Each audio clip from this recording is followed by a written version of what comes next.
యొక్క పూర్వపరాలు ఏంటి, దీని యొక్క ప్రధాన ఉద్దేశం ఏంటి, అసలు ఏం జరుగుతుంది, ఎందుకని చేత ఇంతగా ఈరోజు దేశవ్యాప్తంగా కూడా ఈరోజు మైనారిటీ వర్గాలు కావచ్చు, అలాగే వామపక్షాలు కావచ్చు, అంతా కూడా ఉవ్వెత్తిన ఎక్స్పైడేలా ఈరోజు ఆందోళన చేసిన పరిస్థితి కనిపిస్తుంది. ఎందుకు ఇంత తీవ్ర ఆందోళన చేయడానికి కారణాలు ఏంటి, ఏం జరుగుతుంది? పాలించే ప్రభుత్వం మీద ఆధారపడి ఉంటుందండి ప్రతిదీ కూడా. ఇక్కడ వక్ఫ్ బోర్డు అనేది ఒక మతపరమైన ధార్మిక సంస్థకు సంబంధించినటువంటి ఆస్తి విషయాన్ని తెలిపేది. మనకి హిందూ ధార్మిక సంస్థలకి ఎట్లాగైతే ఆస్తులు ఉన్నాయో, క్రిస్టియన్ సంస్థలకి ఎట్లాగైతే ఆస్తులు ఉన్నాయో, క్యాథలిక్ చర్చెస్ వాటికి స్థలాలు ఇట్లా ఎలా అయితే ఉన్నాయో, అలాగే ముస్లిం సంస్థలకు కూడా వక్ఫ్ పేరు మీద ఆస్తులు ఉన్నాయి.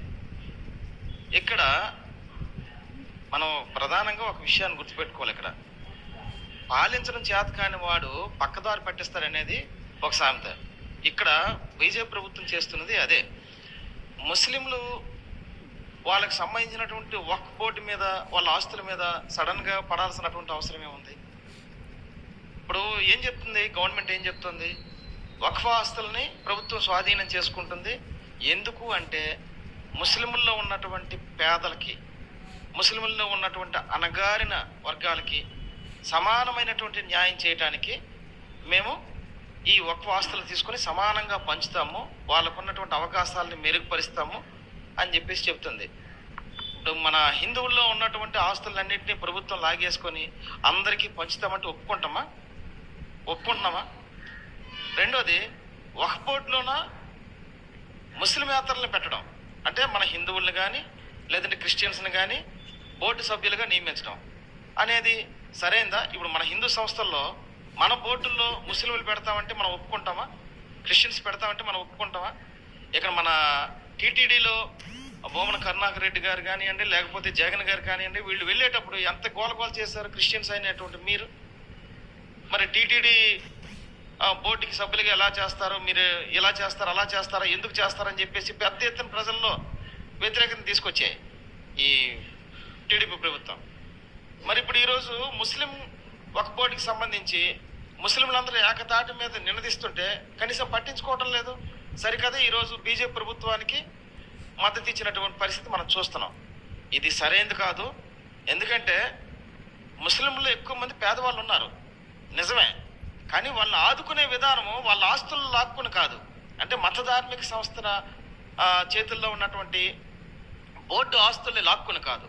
మీరు నిజంగా ముస్లింలు డెవలప్ చేయాలనుకుంటే వాళ్ళకి కావాల్సినటువంటి రాయితీలు అందించాలి, యూనివర్సిటీలు బలోపేతం చేయాలి, వాళ్ళకి మంచి విద్య వైద్యాన్ని అందించాలి, నాణ్యమైనటువంటి అవకాశాలను కల్పించాలి.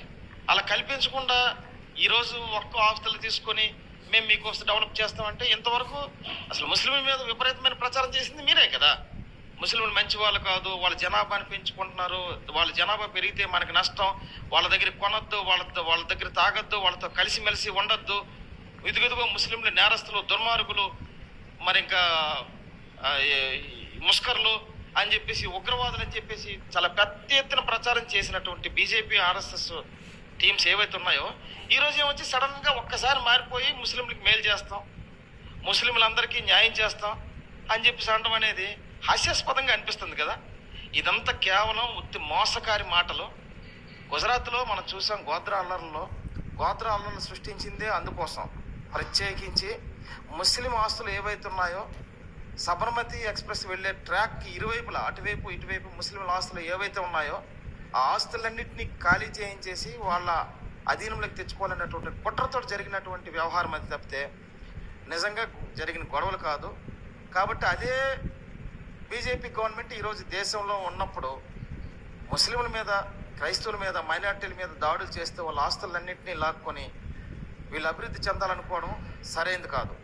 ఈరోజు అశాంతికి, అసహనానికి దేశాన్ని గురి చేస్తూ కార్పొరేట్లకి, అంటే అదానీకి, అంబానీ లాంటి వాళ్ళకి అడ్డంగా దోచిపెడుతున్నటువంటి పరిస్థితిని మనం చూస్తున్నాం. ఈరోజు ముస్లింల మీద దాడి చేస్తుంది బీజేపీ గవర్నమెంట్, రేపు క్రిస్టియన్స్ మీద దాడి చేస్తుంది, ఎల్లుండి దళితుల మీద, అవతల ఎస్టీల మీద, ఆ తర్వాత బీసీల మీద. ఖచ్చితంగా ఇదే జరుగుతుంది. కాబట్టి ఏదైతే బీజేపీ హిందూ పేరు చెప్పుకొని ఈ దుర్మార్గాలకు పాల్పడుతుందో దాన్ని గుర్తించాల్సినటువంటి బాధ్యత అవసరం అయితే మాత్రం ప్రజల మీద ఉందని నేను ఘంటాపదంగా చెప్పగలను. ఎందుకంటే నిజంగా నువ్వు హిందువుల మీద ప్రేమ కలిగిన వాడు అయితే హిందువుల కోసం నువ్వు పెట్రోల్ రేట్లు తగ్గించావా? హిందువుల కోసం నువ్వు గ్యాస్ రేట్లు తగ్గించావా? హిందువులకి ఏమైనా అవకాశాలు కల్పించావా? హిందువుల ఆస్తులకు రక్షణ కల్పించావా? లేదే. మరి అటువంటప్పుడు నువ్వు ముస్లింల మీద ప్రేమ పుట్టుకొచ్చేసి ఆస్తులన్నీ తీసేసుకొని నేను ముస్లింకి న్యాయం చేస్తానని చెప్పడం అనేది నువ్వు ఎంతవరకు సరైంది? కాబట్టి ప్రజలు ఈ హిందూ పేరు మీద నడుపుతున్నటువంటి ఉగ్రవాదులు ఎవరైతే ఉన్నారో వాళ్ళని గుర్తించాల్సినటువంటి అవసరం బాధ్యత అయితే ఉందని చెప్పేసి నేను ఒక హిందువుగా నేను చెప్తున్నాను. కాబట్టి ప్రజలందరూ ఆలోచించాల్సినటువంటి బాధ్యత అయితే ఉంది. ఈరోజు ముస్లిం లా బోర్డు చెప్తోంది మా ఆస్తులు మా ఇష్టం, అది చట్టపరంగా రాజ్యాంగబద్ధంగా మాకు వచ్చినవి, దాన్ని దేనికైనా వినియోగించుకొని ముస్లింలకి మేలు చేసేటటువంటి బాధ్యత మాది, మీరు జోక్యం చేసుకోవడం ఏంటి అని చెప్పేసి పిటిషన్లు వేశారు. ఈరోజు అన్ని పార్టీల వాళ్ళు ఈరోజు సుప్రీంకోర్టులో పిటిషన్లు వేశారు. ఈ వక్ఫ్ బోర్డుని దానికి సంబంధించినటువంటి చట్టాలని మరొకసారి పరిశీలించండి అని చెప్పేసి పిటిషన్లు వేశారు. ధర్మాసనం కూడా చెప్పింది, చాలా క్లియర్గా చెప్పింది ధర్మాసనం. వక్ఫ్ బోర్డులో ముస్లిమేతరులని మీరు ఎలా పెడతారు? హిందూ ధార్మిక సంస్థల్లో ముస్లింలని క్రిస్టియన్లు పెడితే మీరు ఒప్పుకుంటారా అని చాలా క్లియర్గా సుప్రీంకోర్టు అడిగింది. దానికి సమాధానం చెప్పాల్సిన బాధ్యత కేంద్ర ప్రభుత్వం నడుపుతున్నటువంటి బీజేపీ పైన ఉంది. ఈరోజు దాన్ని తప్పించుకునే మార్గాలు వెతుక్కుంటున్నారు. కాబట్టి మనం ఎలాగైతే మన మత విశ్వాసాలని మనం గౌరవించబడాలని మనం కోరుకుంటామో అలాగే ప్రతి మత విశ్వాసాన్ని గౌరవించబడాలని రాజ్యాంగమే ఇచ్చింది, చట్టంలో రాసి ఉంది. అది ఎవరు మత విశ్వాసాలని దెబ్బతీయకూడదు, వాళ్ళ మనోభావాలు దెబ్బతీయకూడదు, అందరూ కలిసిమెలిసి నడవాలి. ఆర్టికల్ 51AH ప్రకారము శాస్త్రీయ దృక్పథాన్ని ప్రజలు పెంచుకోవాలి అని చెప్పేసి రాసి ఉంది. కానీ దాన్ని తొంగలో తొక్కి ఈరోజు విపరీతమైనటువంటి విష ప్రచారం చేస్తూ ప్రజల్లో అనైక్యతను సృష్టిస్తూ ప్రజల్లో విపరీతమైనటువంటి మూఢనమ్మకాల వైపు నడిపిస్తూ ప్రభుత్వమే ఈరోజు నేరాలకు పాల్పడేటటువంటి పరిస్థితిని మనం చూస్తున్నాం. ఇది సరైనది కాదు. కాబట్టి ముస్లింలు నిజంగానే వాళ్ళు అణగారిన వర్గాలతో సమానం. ఈరోజు దళితులకి దగ్గర జీవితం ముస్లింలు గడుపుతున్నారు. ఇక్కడ ముస్లింలు ఎక్కడ కూడా సరైనటువంటి విద్య ఉపాధి అవకాశాలు లేకుండా దయనీయమైనటువంటి పరిస్థితుల్లో మేము చూస్తున్నాం. ఆటోమొబైల్ రంగంలోనూ మరి ఇంకా ఎలక్ట్రికల్ రంగంలోనూ మరి ఇంకా చిన్న చిన్న పనులు చేసుకుంటూ ముస్లింలు బతుకుతున్నటువంటి పరిస్థితిని మేము చూస్తున్నాం. వాళ్ళ పరిస్థితి దళితుల కంటే కూడా దారుణంగా ఉంది, దళితుల కంటే కూడా నిజానికి. కాబట్టి అటువంటి దారుణమైన పరిస్థితుల్లో నివసిస్తున్నటువంటి ముస్లింలకి మన దేశంలో రక్షణ కల్పించి అవకాశాలు కల్పించాల్సినటువంటి బాధ్యత మనదే. ఏదో బంగ్లాదేశ్లోనో ఇంకెక్కడో హిందువుల మీద దాడి చేస్తే నువ్వు చాలా పెద్ద ఎత్తున అరుస్తున్నావు, అక్కడ హిందువులకి రక్షణ లేకుండా పోతుంది, రక్షణ కల్పించండి అని. మరి మన దేశంలో ఉన్నటువంటి ముస్లింలకు నువ్వు చేస్తున్నది ఏంటి? నువ్వే రక్షణ కల్పిస్తున్నావు? ముస్లింల మీద దాడి చేస్తున్నావు, క్రిస్టియన్స్ మీద దాడి చేస్తున్నావు.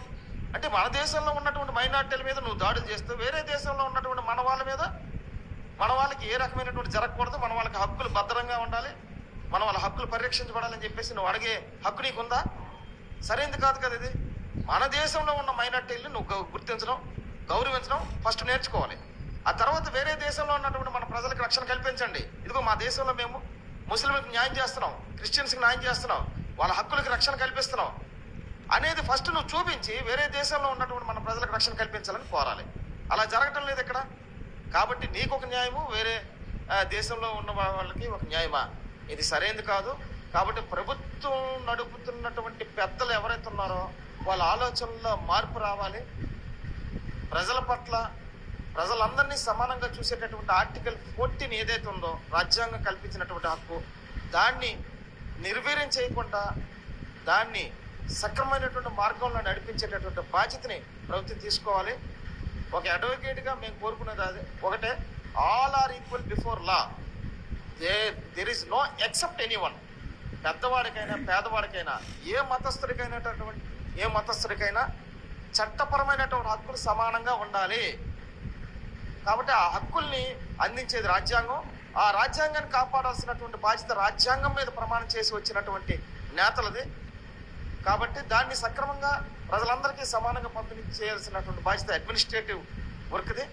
కాబట్టి ఈరోజు ఈ రెండు అంటే రాజకీయ వ్యవస్థ, అడ్మినిస్ట్రేటివ్ వ్యవస్థ రెండు కలిసి పనిచేస్తేనే ప్రజలకు సక్రమైనటువంటి అంతే అనేది మేము కోరుకుంటున్నది.